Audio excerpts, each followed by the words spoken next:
Buenas tardes, nosotros somos alumnos de la Universidad Politécnica de Pachuca de la licenciatura en Terapia Física. Y les vamos a presentar el tema de leucomalacia periventricular de la materia de neuropatología humana en pediatría. Nuestro equipo está conformado por Asiel Ávila y Arellali Ramírez. Y somos alumnos del séptimo cuatrimestre. Para iniciar vamos a plantearnos dos preguntas que serán contestadas al final del video con toda la información recabada. Y la primera pregunta ¿es importante que un fisioterapeuta trate pacientes con leucomalacia periventricular? La segunda pregunta sería, como fisioterapeutas, ¿es importante conocer las consecuencias de las lesiones cerebrales? La leucomalacia periventricular. Esta es una lesión de la sustancia blanca dorsal y lateral de los ángulos externos de los ventrículos laterales y de sus regiones adyacentes. Habitualmente esta va a ser bilateral y tiene dos componentes básicos, la necrosis focal con la consecuente formación de quistes y la gliosis difusa que involucra los asrocitos y la microglia. La leucomalacia periventricular se presenta de dos formas, leucomalacia periventricular quística y leucomalacia periventricular no quística. La quística es la forma clásica con necrosis focal macroscópica, que determina la presencia de quistes. La no quística presenta necrosis focal microscópica, que evoluciona a pequeñas cicatrices gliales sin presentar quistes.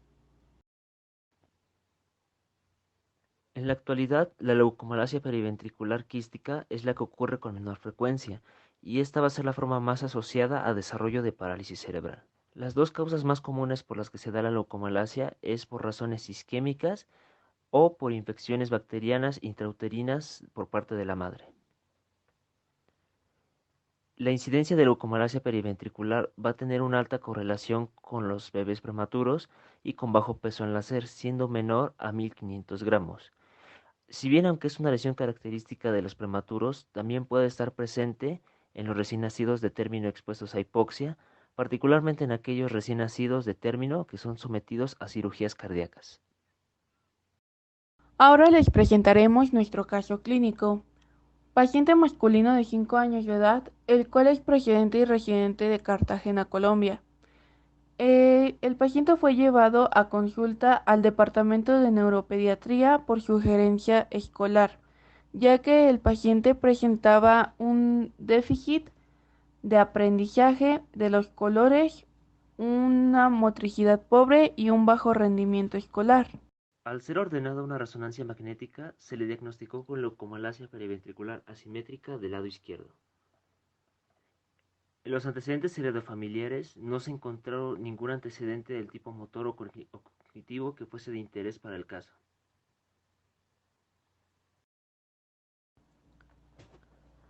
Antecedentes prenatales y perinatales. El paciente fue producto del segundo embarazo. Nació a las 36 semanas de gestación por una cesárea programada. La madre refirió hipertensión arterial crónica en el curso del embarazo.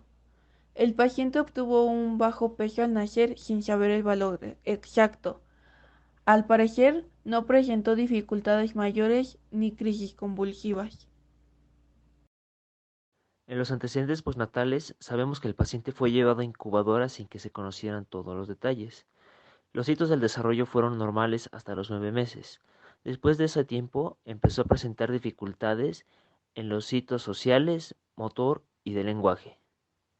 También los padres refieren que cuando comenzó a gatear, los padres mismos notaron una simetría en el hemicuerpo derecho y también se le notaba un mayor dominio del miembro izquierdo. Más adelante se le observó una frecuencia a las caídas durante la marcha, pero no se realizó ninguna consulta médica o se recibió orientación. Cuando el paciente tenía 5 años de edad, no sabía atarse los cordones de los zapatos, ni abrocharse las camisas, ni se sabía los colores. Sin embargo, tenía un adecuado control de esfínteres y realizaba muchas actividades de forma independiente. A la exploración física se obtuvieron los siguientes datos.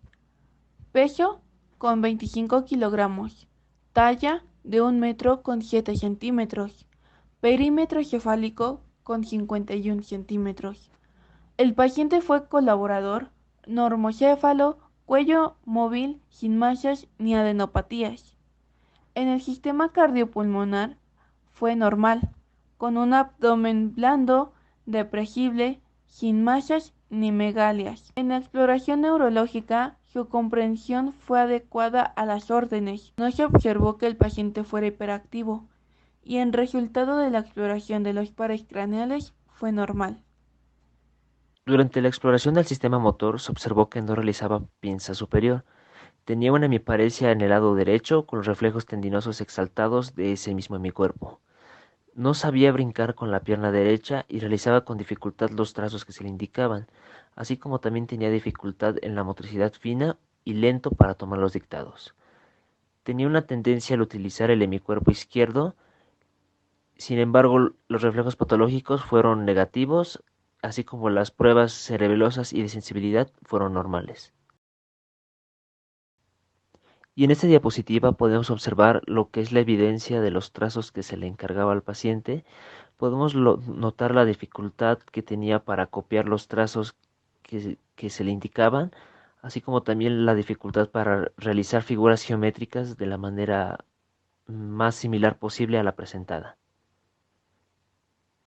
Para los exámenes de laboratorio y gabinete, se ordenó una resonancia magnética cerebral para así poder valorar las alteraciones estructurales. En este estudio se encontró una lesión focal hiperintensa en la secuencia de T2, comprometiendo a la sustancia blanca periventricular.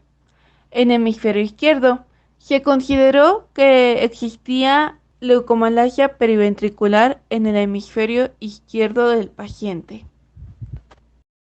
Asimismo, se le fue solicitada una dosificación de las enzimas aril sulfatasa A y exosaminidasa T, siendo 35.48 unidades internacionales con un estándar de 25 a 120 y 1.349 unidades internacionales con un estándar de 800 a 1.600 respectivamente, con lo cual se le fue descartada alguna enfermedad neurometabólica. Se realizó el diagnóstico de leucomalacia periventricular unilateral izquierda, posiblemente secundaria a un evento del tipo hipóxico isquémico. Para el tratamiento se ordenó una valoración del coeficiente intelectual del paciente, el cual obtuvo una puntuación de 86, estando este por debajo de la media. Para su programa de rehabilitación integral se ocupó la participación de la terapia ocupacional y asimismo una educadora especial. Al paciente se le permitió seguir asistiendo de forma normal a la escuela. Como resumen, les vamos a presentar lo que es este cuadro, en el cual tenemos lo que son las definiciones en el caso clínico y en la bibliografía. Bueno, la leucomalacia periventricular en el caso clínico se define como la necrosis de la sustancia blanca cerebral proximal a los ventrículos por cualquier causa. Esta va a ocurrir principalmente en neonatos pretérminos, sobre todo los nacidos entre 23 y 34 semanas de gestación. Sin embargo, también se han reportado en nacidos de término y en lactantes con patologías cardiovasculares y o respiratorias. Entre menor sea la edad gestacional, mayor es el riesgo de presentar leucomalacia periventricular. En la bibliografía lo va a referir como la lesión de la sustancia blanca dorsal y lateral a los ángulos externos de los ventrículos laterales y sus regiones adyacentes. En el proceso fisiopatológico, nuestro paciente presentó una lesión isquémica periventricular y en la bibliografía nos dice que estas lesiones generalmente se van a producir en niños pretérmino y en localizaciones determinadas debido a la distribución de la vascularización arterial de la sustancia blanca en el feto. Este puede ser de dos tipos, por un sistema arterial originario de la red subependimaria o por un sistema arterial originario de la pía madre y penetrante dentro del tejido cerebral. En los factores de riesgo, nuestro paciente presentó el ser prematuro y presentar un bajo peso al nacer. Y la bibliografía nos dice que la incidencia de esta enfermedad va a tener una alta correlación con la prematurez y con un bajo peso al nacer. Bueno, como resumen, la leucomalacia periventricular va a afectar a los ventrículos laterales, que aquí los vamos a ver de su forma normal en un corte transversal. Y de esta manera en un corte axial. Y asimismo también tenemos lo que es las imágenes de las resonancias magnéticas de nuestro paciente. Podemos ver aquí, señalado por la flecha roja, lo que es la zona afectada por la leucomalacia periventricular. Bueno, y ahora vamos a dar respuesta a la primera pregunta que se hizo al inicio del video, la cual fue: ¿es importante que un fisioterapeuta trate pacientes con leucomalacia periventricular?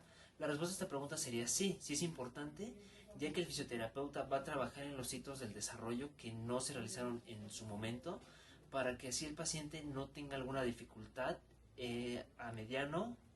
a corto, a mediano o a largo plazo. Bueno, y como respuesta a la segunda pregunta, la cual fue: como fisioterapeutas, ¿es importante conocer las consecuencias de las lesiones cerebrales? Sí, es importante, ya que cualquier lesión cerebral va a dejar secuelas y va a afectar la vida del paciente. Y es ahí cuando el fisio va a entrar para la rehabilitación de este. Bueno, después de haber concluido nuestra explicación del caso clínico, vamos a proseguir con las preguntas. Y para hacer esto un poco más dinámico y al azar, tenemos en esta caja lo que son los nombres de todos nuestros compañeros. Yo diré la pregunta y posteriormente sacaremos un papel con el nombre del compañero que va a contestar esa pregunta. Iniciamos. La primera pregunta es: ¿cuáles son los componentes básicos de la leucomalacia periventricular? Esta pregunta la va a contestar Jessica López. Ok. La pregunta número 2 es: ¿cuáles son las dos causas principales por las que da leucomalacia periventricular? Y la va a contestar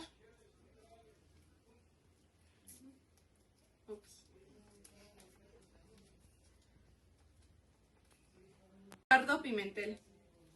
Ok, proseguimos. ¿Qué tipo de leucomalacia periventricular es la menos frecuente? La va a contestar Luz. La pregunta número 4 es: menciona los factores de riesgo para la leucomalacia periventricular.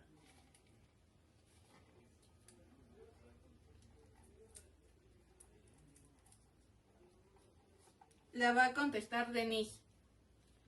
Y la última pregunta es: ¿cuáles fueron los hitos de desarrollo en los cuales el paciente comenzó a presentar dificultades y a qué edad fue?